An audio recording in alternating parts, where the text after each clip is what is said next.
All right, so thank you everybody for joining us today for our last webinar of 2020. And we have Carol Ekarius here with us today to talk all about fire and flood and what to do when you navigate the recovery process from that. So Carol, can you introduce yourself to us, please?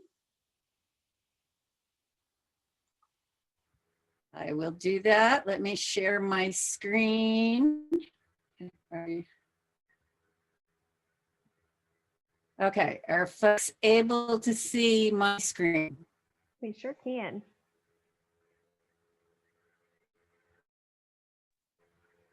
We can't hear you though. Okay, Oh, so, huh?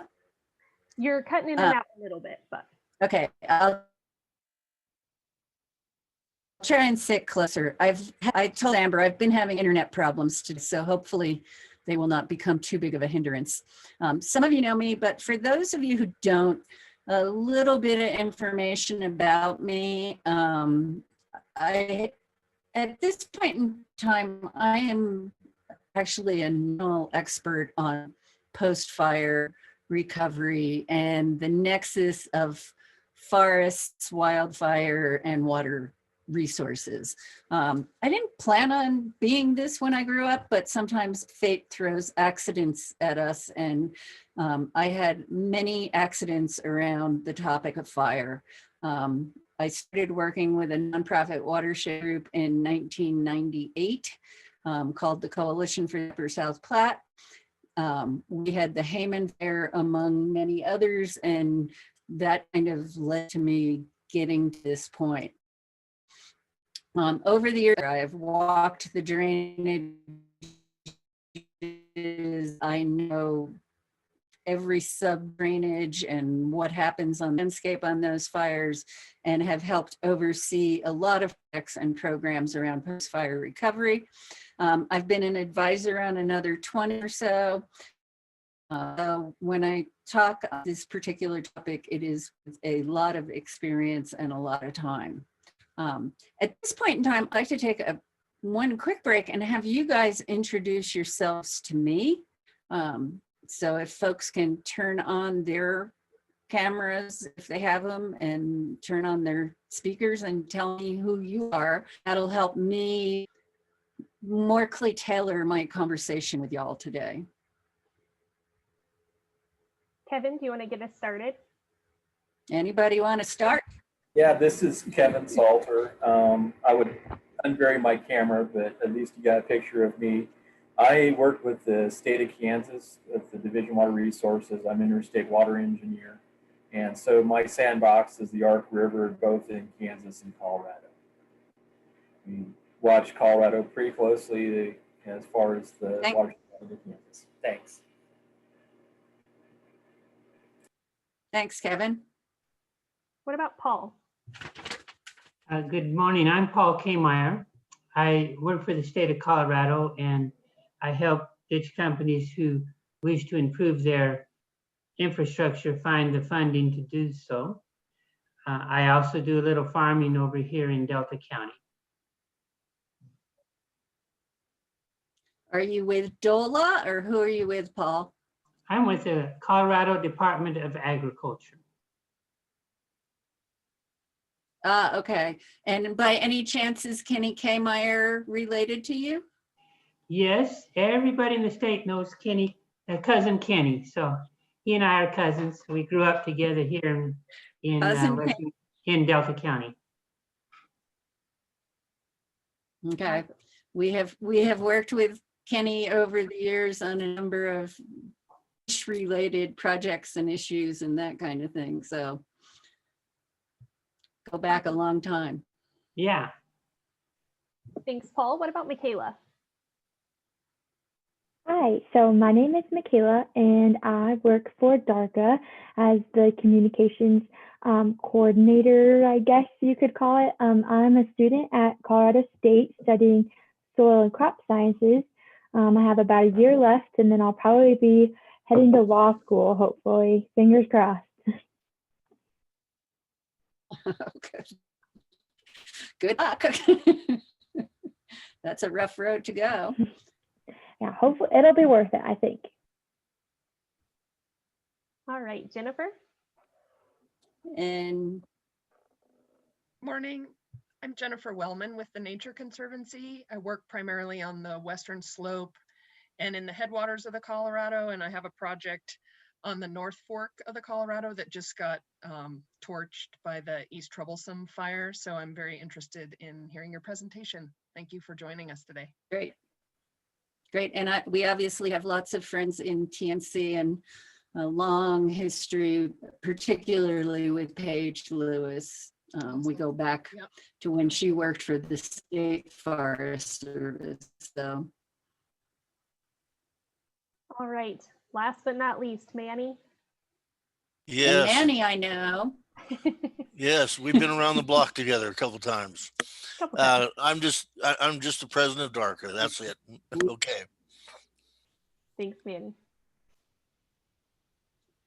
Well, thanks for doing the intro. Said it just helps me a little bit kind of know some of who all I'm speaking with when I do a presentation. So speaking of this year fires, and 2020 obviously has been a big year for us. We now have the top three largest fires in the state. The Cameron Peak is now the largest. That's this one. The East Troublesome is number 2 and the Pine is number 3. But we also had Grizzly, which has a big impact on the Colorado River further down. The Mullen Fire, which can have an impact on folks in the North Fork of the Platte. Williams Fire is it above Williams Creek Reservoir. It'll have more impact probably on Denver water system, but overall water quality impacts. And then the Calwood Fire, that could impact ditch and reservoir folks out here, like in the Loveland area and just to the east. Unfortunately, we still have fires that have happened in the last couple of years that due to drought have not necessarily had their worst flooding impacts yet. So Decker Fire in the Arkansas, and for example, the Lake Christine over near the Aspen area. I heard you talking about Aspen newspaper earlier. So, we still have those fires that from flooding, sediment, debris, water quality, and irrigation infrastructure could still cause problems for folks in years to come. And of course, unfortunately, this is not something that's going to be, oh, well, it was a bad year, but we won't have another one for 2 years. This is probably the new norm with big fires. And a lot of fires in other parts of the country, we've seen reburns in. So you can have a really big fire, and then a few years later, it reburns another time. So the story of fire and what's going on is something that we got to live with for a long time. So right after the fire, you can see all the ash on the ground. One of the first water quality issues is when that runs off. And you'll see your long-term issues. You'll see the sediment coming down in flood events. This particular picture came off of the Waldo fire. This was a 1-year return interval summer storm. So this wasn't a particularly large rain event. And yet you can see it brought down enough to bury a truck as it was driving by one of the drainages. Flooding continues. This is flooding in the Trail Creek drainage in the Hayman fire.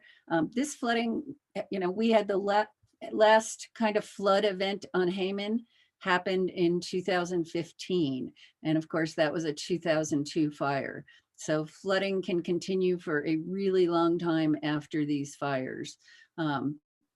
Where you see in this picture over on the left, you see the debris blocking behind culverts. That becomes a big theme on post-fire scars, is culverts and bridges often fail.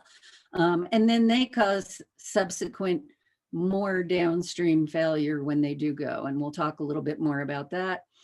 Sediment and erosion. Some of you may know the guy in the red coat. His name is Dave Roskin. He is a hydrologist, former U.S. Forest Service hydrologist, and now sort of a national expert as well on hydrology, hydraulics, sediment yields, and things like that. He worked with us on the Waldo fire. One of the things I'd say to notice is like the sediment aggrades and degrades through flood events. So, you know, you can see on these trees where it was up against them, it's cut back down. This side could cut again in the next flood. So this system stays really dynamic for a long time. And those changes in that material go over a really long time. Of course, on Pikes Peak, we have the Pikes Peak granite, which is truly one of the most highly erosive soils in the country. And so the dramatic nature of it in Pikes Peak granite is maybe a little worse than some of these other fires, but you will still see this in all of the fires. And of course, the flooding can damage homes and structures and buildings. And a lot of times this particular house, when I walked by it with one of my staff people, Teresa Springer, who's our recovery coordinator, we said, this is a house that will probably be hit by floodwaters. And the property owner said, oh no, my grandfather built this in, you know, 1932 or something. It's in Manitou and it's never flooded, so it's okay. Unfortunately, Grandpa built this before there was a upstream fire scar. So those changes in hydrology, hydraulic sediment yield, they last a long time and they are orders of magnitude different than pre-fire conditions. So when the fire is out, you know, while the fire's burning, there's all those people in Nomex and there's planes dropping retardant and everywhere you look, there's activity and things going on. But then as soon as the fire's contained, most of those resources leave, yet the flood risk is high and the safety concerns and long-term effects are high and there's not the same level of resources. We had the first post-fire national conference in Denver last year, the After the Flames conference. And then the Undersecretary for Ag, Jim Hubbard, came and spoke to us. And he pointed out that in the previous fire year, so that would have been 2018, the Fire Service spent $2 billion on fire suppression, 77 million across the country on mitigating green forests against future fire, and 17 million on post-fire recovery efforts like the Burned Area Emergency Response Program. So when you look at those levels, it kind of tells you the story. And thus, a lot of the issues around this actually end up falling squarely on the shoulders of the locals and the state. We don't get as much long-term federal support. On the bright side, the federal government is recognizing this, and the Western Governors Association and the Wildfire Leadership Council, which is national level people at the Washington office level, are talking about how to do post-fire better. So I expect in the next few years, we will see some significant improvements, but we still have a long ways to go. One thing we did see this year is that the BEAR teams, so BEAR in this case is BAER, and it stands for Burned Area Emergency Response. Those BEAR teams for the Forest Service came into a number of these fires early and started doing hydrology and hydraulic analysis off of remote sensing data much sooner than they would have started in the past. And in order to share that data with local interests, you know, like the town of Glenwood, for example. So that's a good step from the feds to help keep everybody informed and understanding those risks, but we still have a long way to go. Obviously, one of the first things for everybody to consider after a big fire is the life safety issues. The upper left or the upper right photo is in downtown Manitou after one of the floods from Waldo. And that lower left photo was in a Hayman picture of flooding. So things we work with local communities on is like if there are places that you're going to need evacuation zones and can you get helicopter landing sites identified if there's one way in, one way out, that a road could be washed out. This happened in the Weston Pass fire or the Junkins fire, I mean, down in the Arkansas Basin a couple of years ago. There were culverts washed out at 2 different points. And so a large area of community, not densely populated, but the people in there and a camp had to be evacuated by helicopters. Interestingly, the Pueblo County emergency manager was up there at the time that the flood happened, and he also had to be evacuated, and he was on one of the first flights because he was diabetic and went in without having any of his meds with him. So another thing we talk to folks about is really thinking about those kinds of things, like carrying your meds with you. If you're in a potential flood zone, really having an NOAA radio, paying attention to it, and that kind of thing. Another big issue right after these fires is that, roads become treacherously dangerous, culverts fail, bridges fail. The picture in the lower right came out of the Waldo onto Highway 24. This is a flood that actually killed a guy. His dog got out of his car and he went to get out to try and save the dog. The dog survived, he did not. So the flood impacts along these roadways can be amazingly treacherous. And that culvert that you see in the picture at the right actually ended up downstream from where it started out, about 3 miles. So they wash out, they move, they don't serve their purpose. And where before maybe you had a 24-inch or a 48-inch culvert, you might need a 20-foot box or a free span bridge after a fire. So one of the things we really do advocate for folks is to create stakeholder groups and for folks to really work together. On the troublesome fire, there is currently a recovery group working together. I was on a call with them this morning. So they're starting to figure out what analyses they have, what they need, what kind of information can be provided by the different agencies. They're talking about what are values at risk for the communities. The sooner you can pull that together, the better on any of these fires. And the more inclusive you can be, the better on big fires. So getting information about fires, there's a bunch of different sources. Some of the most important information to understand for what those impacts are to water supplies is looking at burn severity mapping, post-fire hydrology, and the debris flow analysis. So first, the BEAR teams, those burned area emergency response teams for the Forest Service, the Park Service, BLM, they all have their own BEAR team. Largely when there are these big fires that cross over interests, those teams align and work with each other. But for example, on the troublesome fire, there is a BEAR team focusing mainly on the Forest Service lands and another BEAR team focusing mainly on Rocky Mountain National Park, but they do overlap and coordinate their data. The Natural Resources Conservation Service, I'm guessing all DARCA folks know what NRCS is, but you're used to them in context of like the EQIP program. But on fires, they have the Emergency Watershed Protection Program, and that becomes a very important resource for getting information and doing projects that can protect private land values at risk and downstream water resource issues.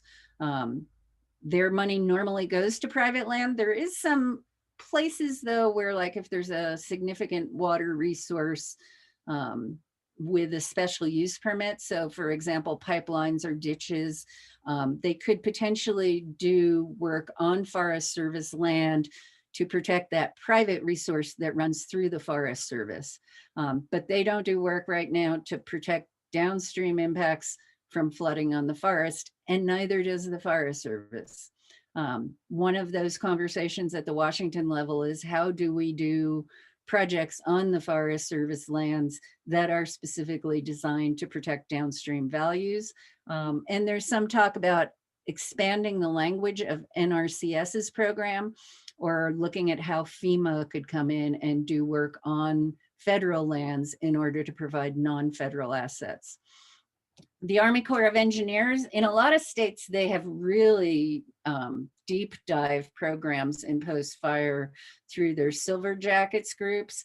Colorado's Corps members are just starting a Silver Jackets team, so they have not been as engaged. But we have had great working relationships, and especially in the Arc Basin, I got to tell you, the Albuquerque office has worked hard with us through their hydrologists and their various engineering staff to help us do analysis of fires and floods and that kind of thing. State agencies that are particularly involved in this, DHSEM or Homeland Security and Emergency Management, they manage a lot of the FEMA money that comes through.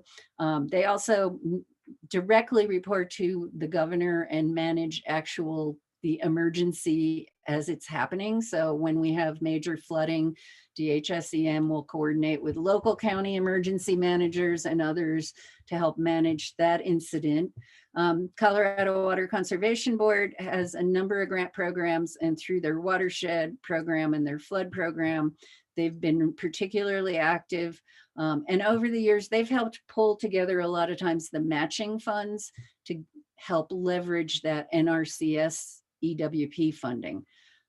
So they come in, and those NRCS funds typically require a 25% match, and CWCB has provided up to half of that match on fires over the years. They also, through their regular watershed program, then offer grants to do project implementation to minimize flooding risk. The Colorado Department of Public Health and Environment has funding both through its 319 non-point source program and through Power Water Authority money that they get money each year for emergency type projects and programs. And so they have funding for helping with different programs that reduce the water quality impacts. And finally, the local watershed groups in the Arkansas Basin, we have the Ark River Watershed Collaborative, who's being very active on a lot of the post-fire work in the Ark Basin. Up north right now, the Cameron Peak Fire has the Coalition for the Poudre River Watershed. The fire in Calwood is being supported by the Left Hand and St. Vrain Watershed Group. So these watershed groups become important partners. Unfortunately for East Troublesome, there's not been sort of a real coordinated watershed coalition up there. So this might be an opportunity where that gets created and does work in the future. Again, with the EWP program, it can help with a lot of different kinds of projects that can reduce flood risks and damage. And so if you're dealing with one of these fires, coordinating with a local NRCS office is like a critical first step. Sometimes at this point in time, Colorado's staff is pretty good at this, but sometimes if you get a district NRCS person who has not dealt with any fires yet, they might not know what they're looking at from what the issues are.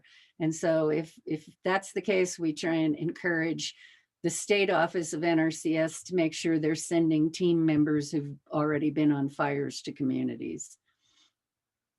The USGS debris flow probability map is really a critically important tool for everything that we do. This is showing the debris flows off of the Grizzly fire. So this is the Colorado River running down through here. Here's Glenwood, and this fire burned on both sides of the river. This debris flow is the movement of large material, so big rocks, trees, it can be houses or buildings, depending on what's up in drainages. It can be stock tanks, propane tanks, horse trailers, cars that can all move in debris flows. This picture shows the probability of a debris flow out of these particular drainages with a 24 millimeter per hour and 15-minute rainfall intensity, which is the one they typically model. And again, that's sort of the every single summer thunder bumper storm. So you can see like No Name and over here and Grizzly Creek here, these are going to have high likelihood of bringing debris flows down to the river, to the highway, and causing damage. And then the debris flow model also looks at the quantity of debris. So there's two pieces. What's the likelihood of a debris flow? And then if you have a debris flow, what kind of volume of debris is going to come out of the drainage? And all these dark red ones on this debris flow analysis are 10,000 to 1,000 cubic meters of debris. Most Americans, we don't think in terms of a cubic meter look like. Look at a home washing machine, and that's about a cubic meter. So if you look at these drainages, 10,000 to 100,000 washing machines could come down in a not particularly large storm.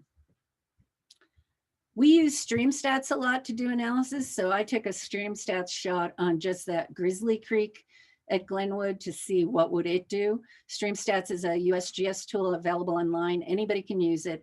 It's a little tough to work through the very first time. You can look at specific drainage.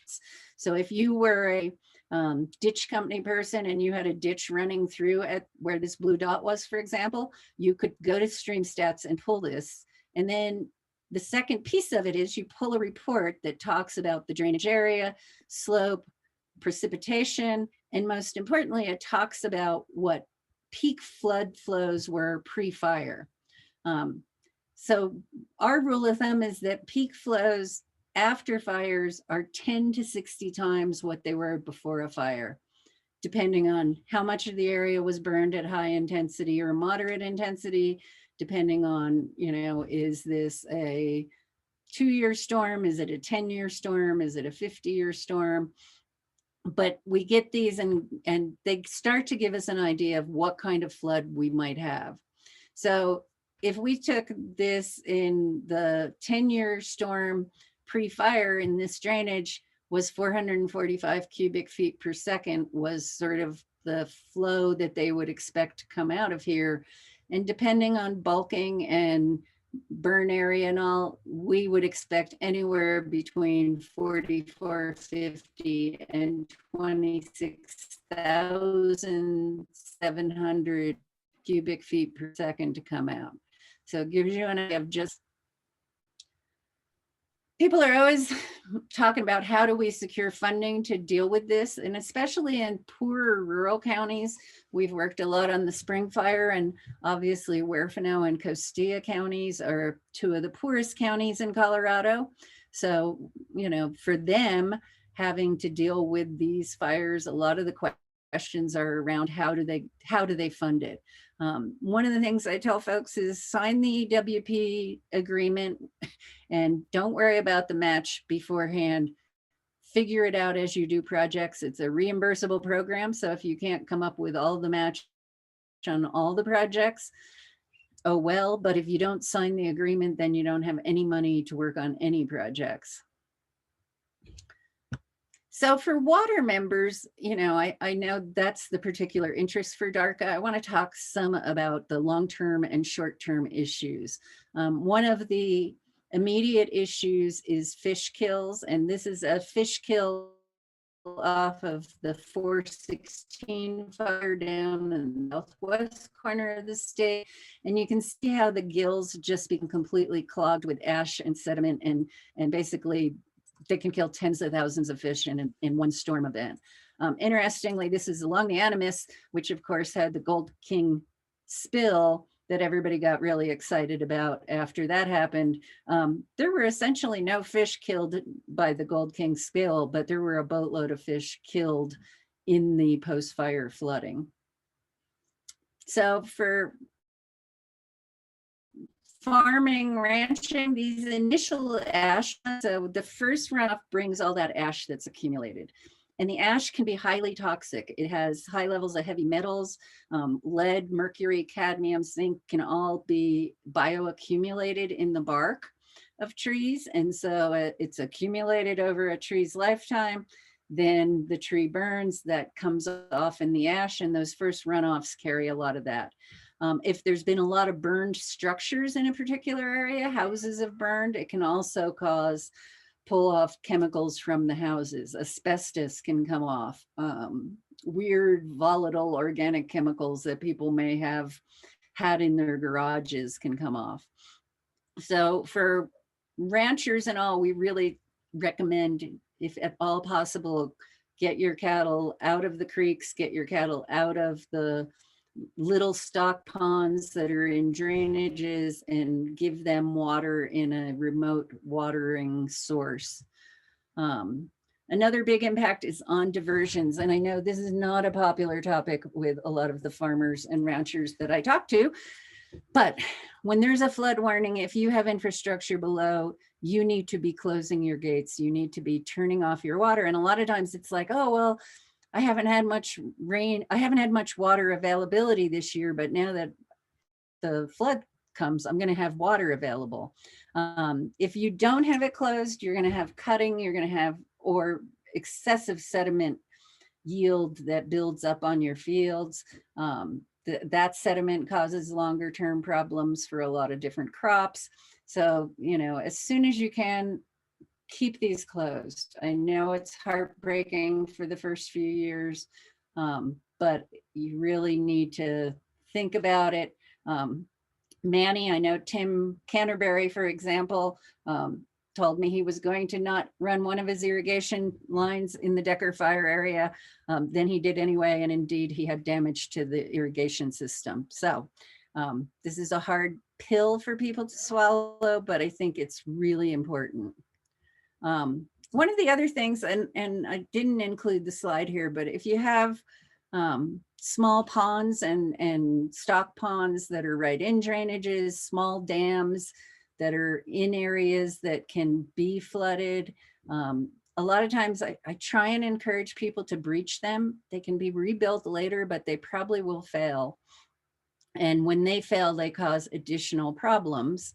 But some of them you can't breach. If you can't, you need to get the dam safety engineer out to look at the dam before the flooding starts. We had in the Beulah fire a couple of years ago, there was a flood, and that was increased because there was a small dam on one of the tributaries that broke. So it caused even more damage downstream. Again, I can't make people do anything, but a lot of times if you get the state engineer's office out ahead of time and tell them I'm breaching because of this, you can rebuild after. They are very understanding about post-fire impacts at this point in time. We have a lot of resources on our After the Flames website, and we have a series of webinars that's going on. And I will point out that on December 3rd, the webinar is going to be specifically on water quality. And we have a Rocky Mountain Research Station of the Forest Service researcher who's been researching water quality for years, a Denver water staff person, and a professor from a university in Canada that's done a lot of research on post-fire water quality. So that will be a free webinar on December 3rd. If you go to the website, you can see where you can sign up for the webinar. So I'm going to stop sharing at this point in time and just open it up more to a discussion. And do y'all have questions or specific things you want to talk more about? That was kind of the big overview. And did I wow everyone? Speak up. Carol, I have a question about the USGS sediment model, Mm-hmm. or excuse me, the debris flow model. Do you know if they create that model through remote sensing, or do they do on the field, on the ground investigation? So they do that initially with the remote sensing data. And then, so the Forest Service starts bare and uses remote sensing to do, to look at soil burn severity and overall burn severity. So that initial run comes off of remote sensing, off the bark map. So it's burned area reflectance. What's the C stand for? I can't think. So that's stage one. Then the Forest Service and or other federal agencies go out and do field verification of some of that data. And so then they start to refine the burn severity map based on that field verification. Then that gets fed into the USGS debris flow analysis, along with a lot of data that USGS has on slopes and soil types and that kind of thing. And that gets spit back out the other end. And then at times USGS has gone out on subsequent fires and debris flows and kind of cross-analyzed to continue to refine that model. So we didn't even have that model. I think USGS started that around 2014 was the first year for it. And this year across the country, a month ago, they'd already done over 4 million acres of debris flow analysis. So it is an evolving product. There's other modeling that's starting to come into place on sediment yield, which is different than debris flow. They relate to each other, but they are different modeling tools. And so there's the MRIP model is from the Rocky Mountain Research Station in Idaho. And that's kind of the best tool right now, but it's still going through refinement. Bulking, so with the floods, one of the things people, when I start talking to a lot of times to like emergency managers or county commissioners, they'll be like, you know, well, why do we care about sediment? You keep talking about sediment. And it's like, well, because your culverts, bridges, other infrastructure is designed for clear water, more or less flooding. But on these fires, it's bulked flooding. So bulking factor is the amount of increase in sediment building the flood impact. So if you had a 2000 CFS flood predicted with bulking, it can be 2 to 4 times that amount. So all of a sudden your 2000 CFS, if it was a clear water flash flood, becomes an 8,000 CFS bulked flood. The bulked material, all that sediment tends to drop out pretty quickly once it hits flatter territory. So say coming out of the Big Cottonwood Creek in the Hayden Pass fire in the Ark Basin a year or so ago, the bulked factor flood up high in the watershed was about 10,000 CFS. But by the time it hit the Arkansas main stem, it was probably about 5,000 or 6,000. And by the time it hit downstream to the gauge, I suddenly drew a blank of where that gauge is. But where it hit that gauge, it was probably 2,500 CFS. So it dropped a lot of that load fairly fast once it hit the river.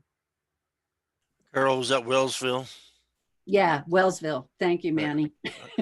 And then Carol, are the majority of these maps, are they all made through ArcView? I see an awful lot of material from ArcView on fires now. Yeah, but a lot of these, like the USGS StreamStats tool is available as an online. So the underlying program is the ARC stuff, Esri program, but it's usable online by anybody. You don't have to have software. The same thing on the debris flow analysis for USGS. If you look up USGS landslides and wildfire, you'll get to that debris flow area.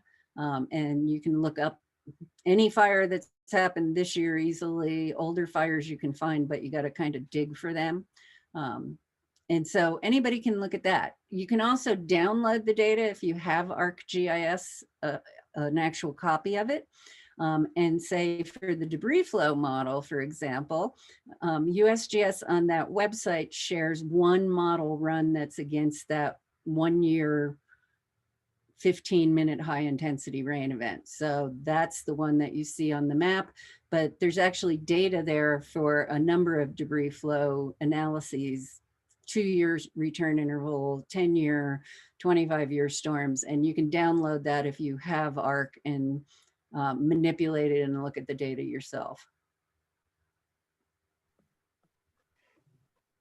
So I Other- have another question. I suppose that burn scars all heal at different rates.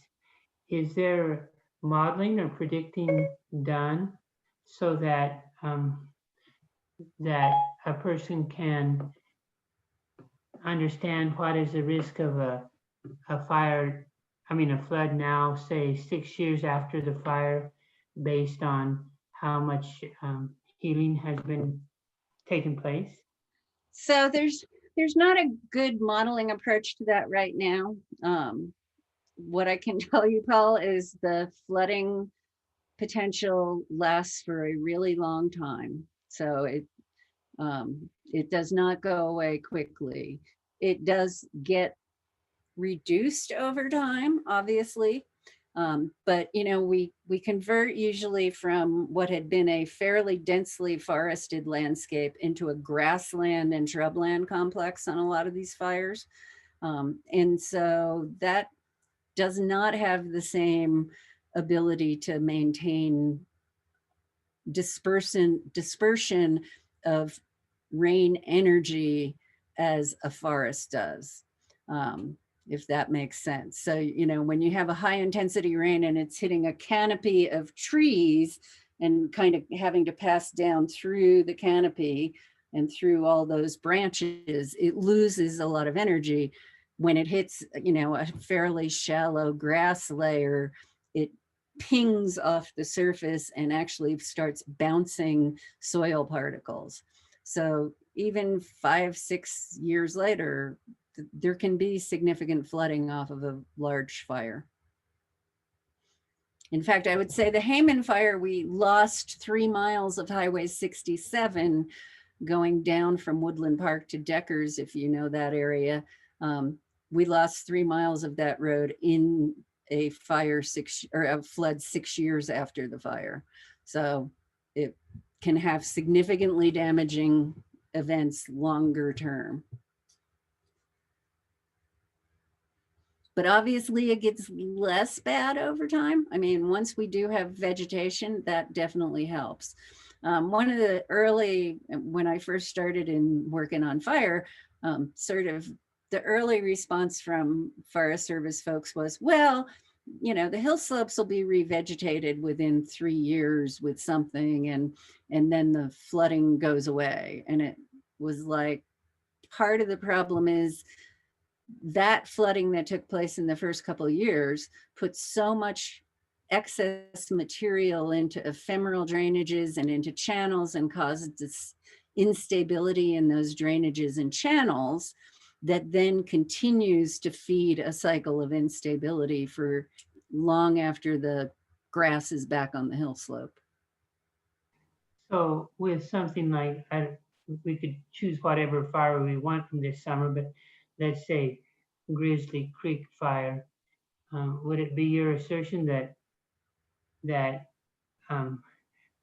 infrastructure, the intake infrastructure for Glenwood Springs and so forth, maybe Highway I-70, sooner or later it's going to get hit with a flood? Absolutely. Not even a question. Not even a question. The highway will get hit. The highway will be shut down frequently next summer during the monsoon season. Glenwood's system will get hit.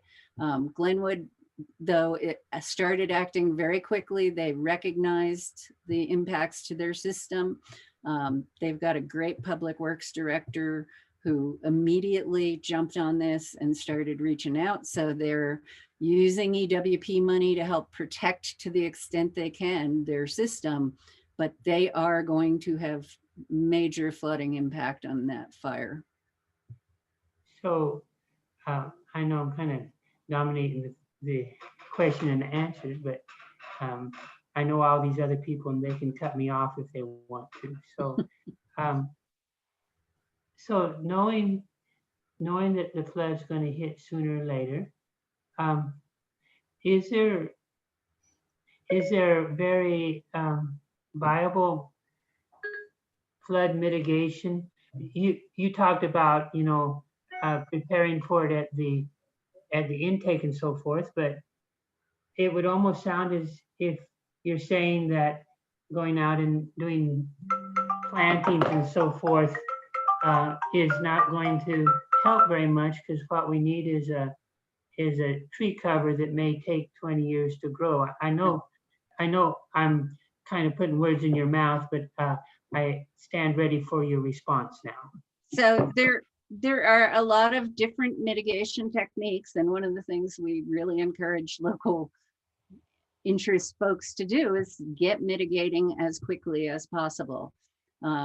So for example, you can do in ephemeral drainages in channel, or in perennial drainages off channel debris flow basins that can take excess overflow into a basin, let the sediment drop out. There's different design considerations for these. And interestingly enough, we had started implementing these back in the early 2000s. And then after the Waldo fire, Amber's boss, Jay, I think many of you probably know Jay, got in a bit of a tiff with Colorado Springs Utilities implementing these in the Waldo fire. And so he called the state engineer and said, they're putting in illegal ponds. And Steve Whitty, who some of you probably remember, came out and said, Carol, I get what you're doing and why you're doing it. And I totally understand this, but like, there's not a mechanism for me to just say, oh, well, you know, these are okay for the time being. So if you want this to be okay, you need to go to the legislature. And we did, and we got a bill passed that allows these post-fire structures to go in. And part of our argument with folks was the hydrology that's coming off these is not the hydrology that was there before. We have so much excess water coming off, so people are still getting their water downstream, but these structures actually protect major life safety and infrastructure values at risk. And the legislature agreed. So they are allowed under water law. Other structures, we use things like log erosion barriers. We will go in some places and do strategic grass seeding. The Forest Service at this time generally will not seed anymore because of issues with like invasive weeds in the seed mixes and things like that. But there are times when, you know, we look and go, this is a strategic place for using a seed mix. And even if we then have to deal with weeds after, we need material. Straw wattles can be used to help stabilize hill slopes. So there's fixing head cuts that already exist because they're just going to head cut even more after the fire. So there's all those kinds of techniques that can be used.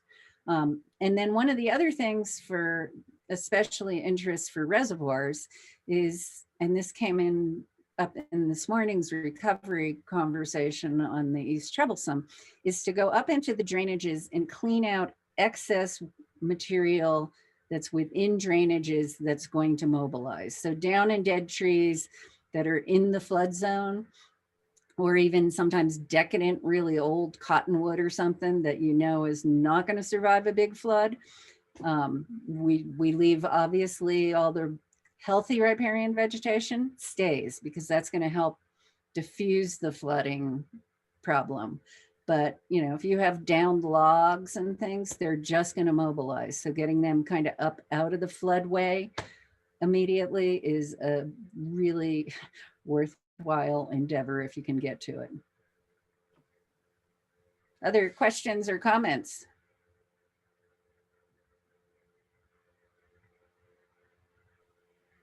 Are you guys all out of questions already? I Okay, might I'll have ask put them to sleep. I'll ask one more and then I'll let you be at peace. Those are interesting concepts of removing the logs and stuff, and I agree that would help, but it would appear from your photos and your discussion that just the amount of earth and material is overwhelming. You know, the rocks and the mud and the sediment, and it would seem that removing the logs and so forth is window dressing. Well, no, it's not actually in and of. A lot of times those logs are the things that then take out, that dam up at culverts and bridges and cause more damage that way.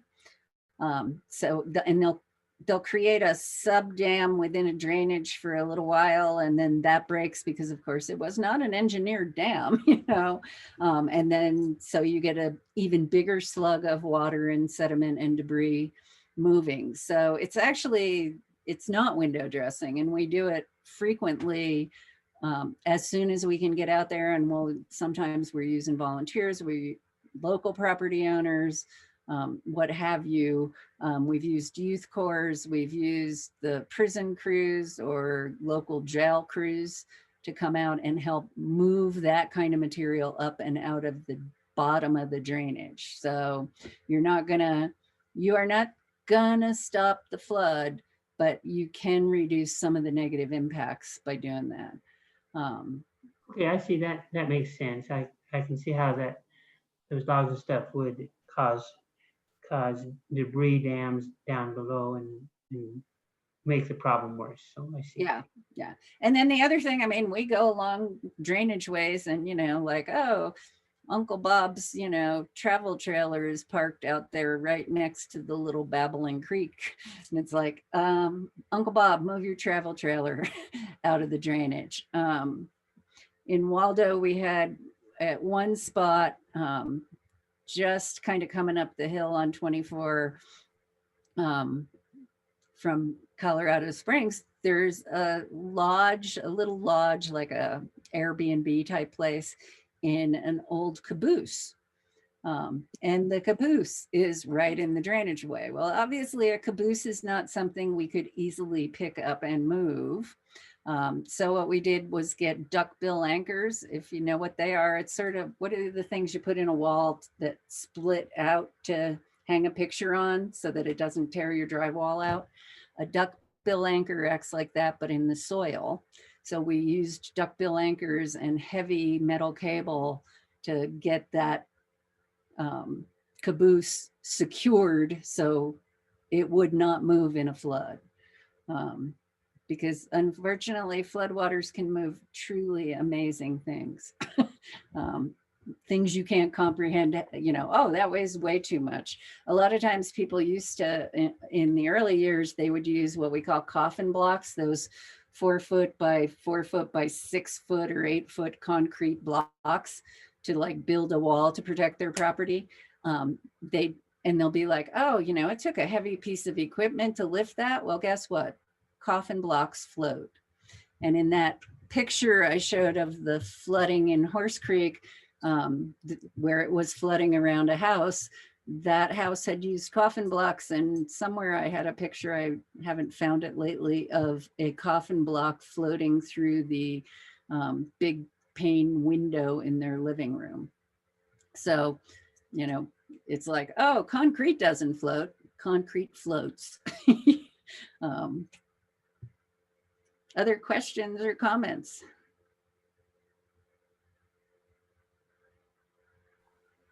Thank you so much for being on today. We really appreciate it. And I know I've heard a couple presentations from both you and Chelsea, and I still learned a lot. So thank you for being on here today. Well, you're quite welcome. And if folks have specific questions related to specific fires or specific circumstances, I mean, this was a really quick overview. But you do have my email, and Amber, you can share it again with folks. You can shoot me an email and I will try to answer your questions. Awesome. Thank you you very so much. much. Carol, All right. thank you very much. Bye, Yes, everybody. Thank you. Nice to Bye. meet you all. Hey, Amber, Yes. before you hang up, could I